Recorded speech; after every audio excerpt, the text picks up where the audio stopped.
আসসালামু আলাইকুম। বাংলা টিভি ৫২-তে আপনাকে স্বাগত। খবর পড়ছি মিনহাজুল ইসলাম। প্রথমে জানিয়ে দিব আন্তর্জাতিক সব খবরের শিরোনাম, এরপরে বিস্তারিত। ট্রাম্পের শর্ত না মানলে ইসরায়েলের সঙ্গে কোনো চুক্তি নয়, হোয়াইট হাউস। ইরানের সঙ্গে যুদ্ধ থামাতে চলমান আলোচনার মধ্যে শুক্রবার হোয়াইট হাউস জানিয়ে দিয়েছে, ট্রাম্পের সব শর্ত পূরণ না হলে কোনো চুক্তি হবে না। হোয়াইট হাউসের এক কর্মকর্তা এএফপিকে বলেছেন, প্রেসিডেন্ট ট্রাম্প কেবল সেই চুক্তি করবেন যা আমেরিকার জন্য ভালো এবং তার নির্ধারিত শর্ত পূরণ করে। ইরান কখনোই পারমাণবিক অস্ত্র তৈরি করতে পারবে না। এর আগে হোয়াইট হাউস ইঙ্গিত দিয়েছিল, ট্রাম্প একটি সম্ভাব্য চুক্তির বিষয়ে সিদ্ধান্ত নেওয়ার কাছাকাছি আছেন। তবে তেহরান জানিয়েছে, এখনও কোনো চূড়ান্ত চুক্তি হয়নি। ইরানের রাষ্ট্রীয় গণমাধ্যম ট্রাম্পের বক্তব্যের বেশ কয়েকটি গুরুত্বপূর্ণ দিক খণ্ডন করেছে। সূত্রগুলো তার মন্তব্যকে সত্য ও মিথ্যার মিশেল বলে অভিহিত করেছে। শুক্রবার ট্রাম্প হোয়াইট হাউসের সিচুয়েশন রুমে এই 2 ঘণ্টার বৈঠকে অংশ নিয়েছেন, তবে কোনো সিদ্ধান্তে পৌঁছাননি। ট্রাম্প সামাজিক যোগাযোগ মাধ্যমে দেওয়া এক দীর্ঘ পোস্টে বলেছেন, তেহরান হরমুজ প্রণালী থেকে মাইন সরিয়ে নেবে এবং কোনো টোল ছাড়াই এই গুরুত্বপূর্ণ জলপথ খুলে দেবে। বিনিময়ে যুক্তরাষ্ট্র ইরানি বন্দর তার অবরোধ তুলে নেবে। দুই দেশ ইরানের সমৃদ্ধ ইউরেনিয়াম সরানো ও ধ্বংস করার বিষয়ে সমন্বয় করবে। এছাড়া ট্রাম্প জানিয়েছেন, পরবর্তী নির্দেশ না দেওয়া পর্যন্ত কোনো অর্থ বিনিময় হবে না। তবে ইসরায়েল ফার্স নিউজ এজেন্সি জানিয়েছে, তেহরান আলোচনার পরের ধাপে যাওয়ার আগে জব্দ করে রাখা $1200 কোটি ইরানি সম্পদের তাৎক্ষণিক মুক্তি চাইছে। টোলমুক্ত হরমুজ খোলার বিষয়ে সূত্রগুলো বলছে, চুক্তির কোনো লেখায় এমন কোনো ধারণা নেই। আর ইরানের পারমাণবিক উপকরণ ধ্বংসের বিষয়ে ট্রাম্পের মন্তব্যকে একেবারে ভিত্তিহীন বলা হয়েছে। ইরানের পররাষ্ট্র মন্ত্রণালয়ের মুখপাত্র ইসমাইল বাগাই বলেছেন, ইসলামী প্রজাতন্ত্র 47 বছর আগে অবশ্যই করতে হবে, ভাষাকে বিদায় বলেছে। তিনি জানিয়েছেন, বর্তমান আদান প্রদান চলছে, কিন্তু এখনও কোনো চূড়ান্ত চুক্তি হয়নি। ইরানের প্রেসিডেন্ট মাসুদ পেজেশকিয়ান কাতারের আমিরের সঙ্গে এক ফোনালাপে বলেছেন, ইরান যুদ্ধ শেষ করতে একটি সম্মানজনক কাঠামো পেতে প্রস্তুত।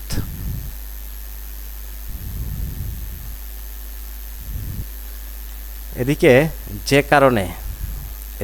যে কারণে ইসরায়েলের প্রেসিডেন্ট হতে রাজি হননি আইনস্টাইন। আন্তর্জাতিক খ্যাতিসম্পন্ন বায়োকেমিস্ট খাইম ভাইৎসম্যান জন্মগ্রহণ করেছিলেন তৎকালীন রুশ সাম্রাজ্য। তার অ্যাসিস্টন নামক রাসায়নিক পদার্থ উৎপাদন সংক্রান্ত আবিষ্কার 1910-এর দশকে কৌশলগত সামরিক দিক থেকে অত্যন্ত গুরুত্বপূর্ণ ছিল। খবর বিবিসি বাংলার। আইনস্টাইন কর্কাইন নামক একটি জাতীয় বিস্ফোরক তৈরিতে ব্যবহার করা হতো, যা প্রথমে বিশ্বযুদ্ধের সময় যুক্তরাষ্ট্র ব্যাপকভাবে ব্যবহার করেছিলেন। তবে কিছু সময়ের জন্য ব্রিটিশ নাগরিকত্বের অধিকারী এই বিজ্ঞানীর রাজনৈতিক জীবন ছিল আরও উল্লেখযোগ্য। তিনি জায়নবাদের অন্যতম মহান নেতা ছিলেন। জায়নিস্ট বা জায়নবাদ হল 19বিংশ শতাব্দীর শেষ ভাগে উদ্ভূত এক জাতীয়তাবাদী আন্দোলন। এর অন্যতম লক্ষ্য ছিল ফিলিস্তিনের ইহুদি রাষ্ট্র প্রতিষ্ঠা। হলোকস্টের ভয়াবহতার পর 1947 সালে জাতিসংঘের সাধারণ পরিষদ একটা রেজুলেশনের মাধ্যমে তৎকালীন ব্রিটিশ শাসনাধীন প্যালেস্টাইনকে 2টি রাষ্ট্রে বিভক্ত করার অনুমোদন দেয়। এর মধ্যে একটি ইহুদিদের জন্য অন্যটি আরবদের। ইসরায়েল 1948 সালে নিজেদের স্বাধীন রাষ্ট্র হিসেবে ঘোষণা করে, তবে ফিলিস্তিনিদের এখনও কোনো স্বাধীন রাষ্ট্র নেই, যদিও 140টারও বেশি দেশ তাদের স্বীকৃতি দিয়েছে। জায়নবাদের প্রতিশ্রুতিবদ্ধ ভায়োৎসানকে 1949 সালে ইসরায়েলের প্রেসিডেন্ট হিসেবে বেছে নেওয়া হয়, তবে এই পদ মূলত আনুষ্ঠানিক ছিল, প্রশাসনিক না, কারণ ইসরায়েল একটা সংসদীয় প্রজাতন্ত্র এবং সেখানে সরকারের প্রধান হলেন দেশের প্রধানমন্ত্রী। 77 বছর বয়সী 1952 সালে ভায়োৎসামের মৃত্যু হয়, ফলে ইসরায়েলের একজন নতুন প্রেসিডেন্টের প্রয়োজন হয়ে পড়ে। সেই সময় প্রেসিডেন্ট হিসেবে এমন বিশিষ্ট ইহুদি ব্যক্তিদের নাম প্রস্তাব করা হয় যারা এই ভূমিকা পালন করতে এবং নবগঠিত দেশে অভিবাসনকে উৎসাহিত করতে পারে।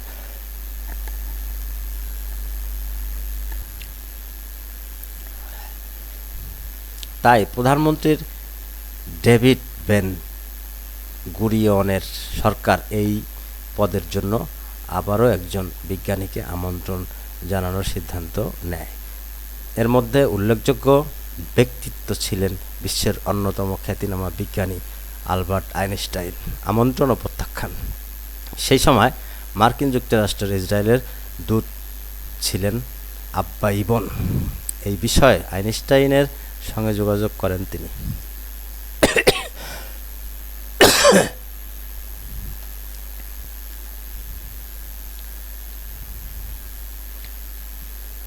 জার্মান পদার্থবিজ্ঞানী আইনস্টাইন 1933 সাল থেকে যুক্তরাষ্ট্রে বসবাস করতেন। সেই বছর অ্যাডলফ হিটলার ক্ষমতায় আসেন এবং জার্মানিতে ইহুদিদের উপর নিপীড়ন শুরু হয়। ডেভিড বেন গুরিয়নের পক্ষ থেকে আইনস্টাইনকে একটা চিঠি লিখেছিলেন ইবন। ওই চিঠিতে তিনি উল্লেখ করেছিলেন, ভৌগোলিকভাবে ইসরায়েল একটা ছোট দেশ হলেও তা মহত্ব অর্জন করতে পারে, কারণ এই দেশ ইহুদি জনগণের প্রাচীন ও আধুনিক দুদিক থেকেই সর্বোচ্চ অত্যাধিক এবং বুদ্ধিগত ঐতিহ্যের প্রতিনিধিত্ব করে। যুক্তরাষ্ট্রের নিযুক্ত তৎকালীন ইসরায়েলের রাষ্ট্রদূত ব্যাখ্যা করে যে এর জন্য আইনস্টাইনকে তার বৈজ্ঞানিক কর্মজীবন ত্যাগ করতে হবে না, তবে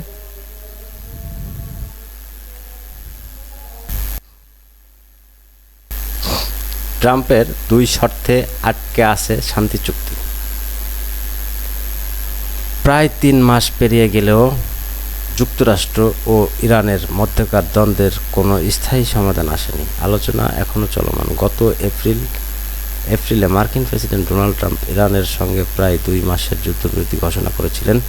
এই যুদ্ধবিরতির মেয়াদ আরও বাড়ানো যায় কিনা তা নিয়ে কূটনৈতিক পর্যায়ে আলোচনা চলছে। বর্তমান বার্তা সংস্থা রাইটার জানিয়েছে, ট্রাম্পের দেওয়া দুটি মূল শর্ত এখনও একমত হতে পারেনি ইরান, তবে শান্তি চুক্তি আটকে আছে। শিগগিরই হোয়াইট হাউসে বসে ইরানের প্রস্তাবগুলো নিয়ে চূড়ান্ত সিদ্ধান্ত নেবে ট্রাম্প। শুক্রবার মার্কিন প্রেসিডেন্ট জানান, হোয়াইট হাউসের একটি নিরাপদ কক্ষে বৈঠক করে তিনি ইরানের প্রস্তাবের বিষয়ে সিদ্ধান্ত নেবেন। ইরান তার প্রস্তাবে যুদ্ধবিরতির মেয়াদ আরও বাড়ানোর কথা বলেছে, যাতে স্থায়ী শান্তি চুক্তির জন্য কূটনীতিকরা আরও সময় পায়। হোয়াইট হাউসের একজন কর্মকর্তা রয়টার্সকে জানান, ট্রাম্প সিচুয়েশন রুমে প্রায় 2 ঘন্টা বৈঠক করেছেন, তবে কোনো সিদ্ধান্তে পৌঁছাইছেন কিনা তা এখনও স্পষ্ট নয়। ওই কর্মকর্তা বলেন, যুক্তরাষ্ট্রের স্বার্থ রক্ষা হবে এমন চুক্তি করবেন ট্রাম্প। ইরানকে কোনোভাবেই পারমাণবিক অস্ত্রের অধিকারী হতে দেওয়া হবে না। ইরানের একজন জ্যেষ্ঠ কর্মকর্তা রয়টার্সকে জানিয়েছেন, চুক্তির অনেকটা কাছাকাছি পৌঁছে গেছে, তবে এখনও চূড়ান্ত সম্মতি মেলেনি। ট্রাম্প ইরানকে 2টি শর্ত দিয়েছে। প্রথমত, হরমুজ প্রণালীর উপর ইরানের নিয়ন্ত্রণ সম্পূর্ণ প্রত্যাহার করতে হবে এবং সেখানে যুদ্ধের আগের পরিস্থিতি ফিরিয়ে আনতে হবে। দ্বিতীয়ত, ভবিষ্যতে পারমাণবিক অস্ত্র তৈরির কোনো সুযোগ রাখা যাবে না। তেহরান এখন পর্যন্ত কোনো শর্তে রাজি হয়নি। ট্রাম্প বলছেন ইরান কখনোই পারমাণবিক অস্ত্র বা বোমা বানাতে পারবে না। এই বিষয়ে তাদের সম্মত হতে হবে। হরমুজ প্রণালী অবিলম্বে উন্মুক্ত করতে হবে এবং সেখানে দিয়ে চলাচলের কোনো শুল্ক আদায় করা যাবে না। এছাড়াও ইরান থেকে মাটি খুঁড়ে পারমাণবিক সামগ্রী বের করে আনবে যুক্তরাষ্ট্র বলে দাবি করেন ট্রাম্প। ইরানের আধা সরকারি বার্তা সংস্থা ফার্স দাবি করেন ট্রাম্প এই ধরনের বক্তব্য মূলত যুদ্ধে জয় দেখানোর চেষ্টা। ইরানের পররাষ্ট্র মন্ত্রণালয় স্পষ্ট জানিয়ে দিয়েছে হরমুজ প্রণালী দিয়ে চলাচলকারী পণ্যবাহী জাহাজের নিয়ন্ত্রণ কেবল ইরান ও ওমানের হাতে থাকা উচিত। তারা আরও জানিয়েছে হরমুজ ইরানি জাহাজ উপর আরোপিত মার্কিন অবরোধ না উঠলে প্রণালী খুলে দেওয়া হবে না। অন্যদিকে মার্কিন অর্থমন্ত্রী স্কট বেসেন্ট বলেছেন ইরান হরমুজ থেকে নিয়ন্ত্রণ সরিয়ে নিলে যুক্তরাষ্ট্র ধীরে ধীরে ইরানি জাহাজের উপর থেকে অবরোধ প্রত্যাহার করবে। আগামী কয়েক দিনের মধ্যে কোনো পক্ষ কতটা ছাড় দিতে রাজি সেই চিত্র স্পষ্ট হয়ে যাবে বলে মনে করা হচ্ছে।